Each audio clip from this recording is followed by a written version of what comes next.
Hello les amis, j'espère que vous allez bien. Alors vous vous posez la question, comment réduire sa facture, comment réduire les coûts d'utilisation de sa voiture. Il ne vous a pas échappé que tous les prix du monde de l'automobile ont augmenté, le prix des véhicules à l'achat, que ce soit d'occasion ou des véhicules neufs, le prix des péages, l'augmentation des frais d'entretien, le contrôle technique, le prix du carburant à la pompe. Alors, comment rouler de façon moins onéreuse?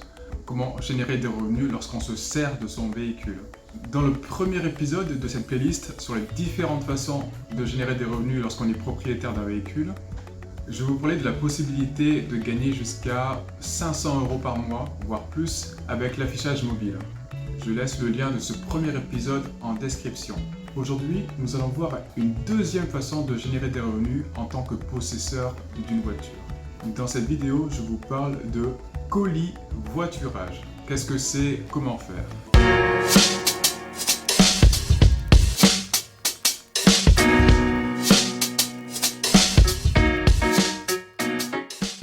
Le colis-voiturage met en relation deux personnes.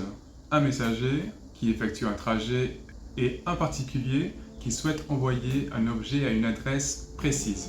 Les conducteurs s'inscrivent donc sur une plateforme de colis-voiturage. Il y en a de plus en plus et je vous laisserai les liens en description. Donc, comment ça fonctionne? Le conducteur indique le volume de place disponible dans sa voiture et il précise le parcours qu'il va effectuer à une date précise, à une date donnée. Alors, la plateforme répertorie tous les trajets. Les personnes qui ont un objet à transporter consultent le site, puis contactent le conducteur afin de régler les détails. À partir de là, les deux parties se mettent d'accord sur un prix et le tour est joué. La livraison de colis entre particuliers fonctionne sur le même principe que le covoiturage, mais au lieu de voyager avec des personnes, les conducteurs voyagent avec des colis. À mon avis, c'est une superbe alternative pour réduire vos frais de route. Parce qu'une livraison, donc un trajet, est égal à une rétribution. Et puis après, il y a ce petit côté un petit peu éco-responsable parce que vous réduisez votre empreinte carbone, parce que votre trajet il est utile pour d'autres personnes.